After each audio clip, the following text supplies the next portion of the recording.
FIFA penetrated our financial ecosystem and destroyed everything. Those are the harsh words of Shakhtar Donetsk chief executive Serhei Palkin, taken from an interview with Sky Sports News. Palkin's grievance: FIFA extending the rule that allows foreign footballers in Ukraine and Russia to suspend their contracts with their club sides until June 30th, 2023. Announced on the 21st of June this year, the ruling gave Shakhtar 9 days to finalise any player sales, after which their foreign stars could effectively leave for free for another 12 months. For the agents, players and buying clubs, it presented an opportunity to cash in and avoid paying Shakhtar any serious money. They just kill us, Palkin added, accusing FIFA of negligence over their decision making. Nobody paid attention, nobody asked us. The Ukrainian giants are so upset with world football's governing body, they are taking them to court, demanding €50 million in compensation. Their case is set to be heard by sport's highest possible authority too, the Court of Arbitration for Sport, or CAS for short. But do the miners have a strong argument?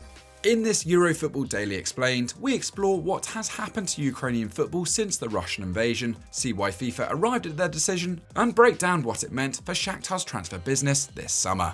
Russia's disastrous invasion of Ukraine has had a huge knock-on effect on the country's football structure. At the escalation of the conflict, the Ukrainian Premier League was already on hold due to its annual 3-month winter break, but following an extraordinary general meeting on the 26th of April 2022, it was announced the season had been suspended. No winner was declared, however, Shakhtar Donetsk earned entry to next season's Champions League, having led the division. They will go straight into the group stage with their matches played in the Polish capital of Warsaw. The nation's other giants, Dynamo Kyiv, face Benfica in the final playoff round, also playing out of Poland. The two clubs have been busy preparing for the return of football with a series of charity matches across the continent. For example, Dynamo recently visited Everton, while Shakhtar travelled to a packed-out Stadio Olimpico to face Roma. But it's not just those featuring in European competitions that have football to look forward to in Ukraine. In early July, it was announced that the UPL will start again on the 23rd of August, although games will be held without spectators and stadiums equipped with air raid shelters. A number of sides will be forced away from their home, such as Zorya Luhansk and FK Mariupol, having geographically fallen under Russian control. It has been this way for Shakhtar since fighting initially erupted in the Donbass in 2014, now playing domestically in the capital Kyiv. Still, the country's sports minister Vadim Gutsait released a defiant statement declaring the importance of resuming football, saying, "We keep competing and cheering, we keep fighting and winning, Ukrainian sport will earn victory on all fronts and cannot be stopped from progressing."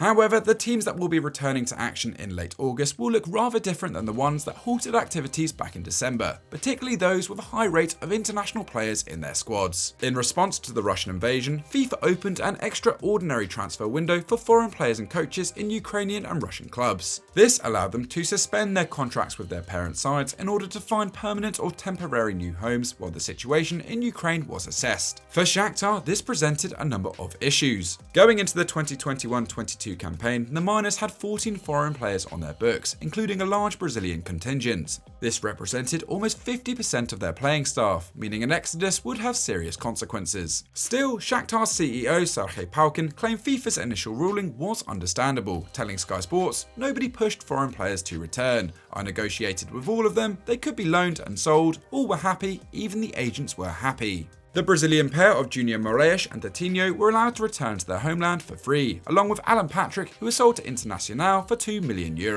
Countless others left on short-term loans, such as Tete to Lyon, while Maicon and Vital also returned to Brazil temporarily. With the war expanding across Ukraine this summer, Shakhtar continued their exodus, this time commanding sizable fees. Fernando signed with RB Salzburg for €6 million, Marcos Antonio joined Lazio for €7.5 million, Dodo went to Fiorentina for over €14 million, and David Neres signed with Benfica for €15.3 million. The talented Brazilian winger had only joined the 13 times UPL champions from Ajax in January, but failed to play for them once. These sales are important as the money raised has provided the club with a vital lifeline in the absence of matchday revenue and allowed them to continue paying off previous transfer fees and fund their humanitarian efforts in response to the war. However, FIFA's sudden decision to extend the extraordinary transfer window in Ukraine and Russia until 2023 has created a huge obstacle when it comes to making any more serious cash from player sales. Shakhtar's main angle manga concentrates on the lost opportunity to transfer 4 foreign players that had all been set for departure prior to the June 30th deadline coming into play. Take Manor Solomon, who was expected to sign permanently with Fulham. Prior to FIFA's ruling, a fee had been agreed with the Cottagers in the region of €8 million.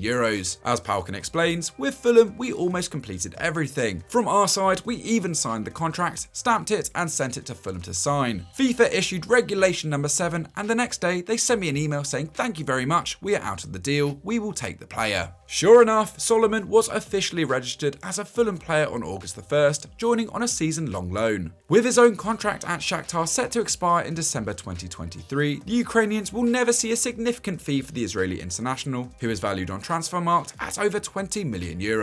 The same appears to have happened with Tete, who was set to sign permanently with Lyon after his successful loan spell. Valued at over €20 million, the ruling allowed him to return on loan to the French outfit for free. And with his contract also expiring at Shakhtar in December 2023, the Ukrainians will once again miss out on a lucrative sum of money. When FIFA issued the decision, in 2 days we lost direct agreements of at least €26 million, Palkin declared on social media. It's a great shame, FIFA doesn't care about us. FIFA can argue that the onus isn't on them to control how players or agents act in this situation. Palkin has claimed to The Athletic that he has heard agents telling buying clubs to hand them 70 to 80% of what they propose to pay to close the deal. Meanwhile, Fulham declined to respond to Sky Sports News inquiries following their own interview with Palkin. It paints a pretty stark picture of what may have occurred, and the exploitation of Ukrainian clubs during a full-scale invasion would be a new low even by football's dreary standards. However, Palkin makes it clear he doesn't blame those who may have taken advantage of FIFA's ruling. He told The Athletic that it was obvious that a club would take a player for free rather than paying a big amount, adding it is completely FIFA's fault. The €50 million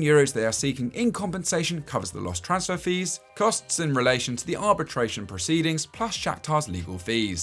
From the Ukrainians' perspective, FIFA did not communicate with the key football stakeholders in the country they claim to have done before passing the ruling, adding that its president, Gianni Infantino, had failed to respond to more than one letter addressed to him personally on the matter. FIFA is like some god in the sky, Palkin told The Athletic. You cannot reach them. And when pressed by The Athletic as to which Ukrainian stakeholders had been consulted with, FIFA could only offer the vague response, the Bureau's decision has been taken to effectively assist players, clubs and coaches impacted by the war in Ukraine. Of course, the governing body do have an obligation to help the players where they can. The ability to unilaterally cancel a contract with a Russian club has helped a number of stars leave the country. Just take Jordan Larsson, the son of Henrik Larsson, who ripped up his deal with Spartak Moscow to join AIK in Stockholm before signing with Schalke this summer. The Georgian sensation Kowicha Kwarashkelia did the same, leaving Ruben Kazan for Dinamo Batumi in his homeland, then joining Napoli for over €10 million.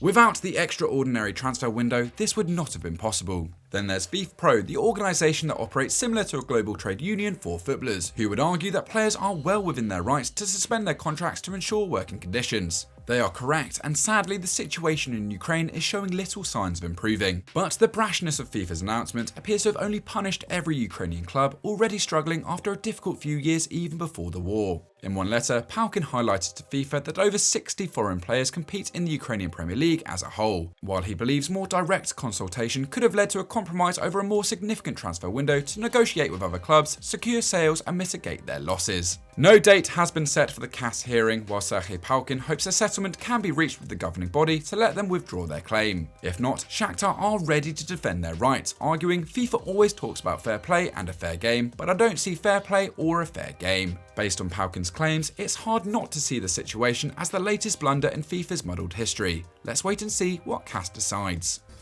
So that was our EFD explained on why Shakhtar Donetsk are suing FIFA for €50 million. What do you guys make of this situation at home? Let us know in the comments down below. Are Shakhtar Donetsk and Ukrainian football being overlooked? As always, if you enjoyed this video, smash the like button. It was edited by Danny, so give him a big thumbs up in the comments too. Subscribe to Euro Football Daily with notifications switched on, and we'll see you next time.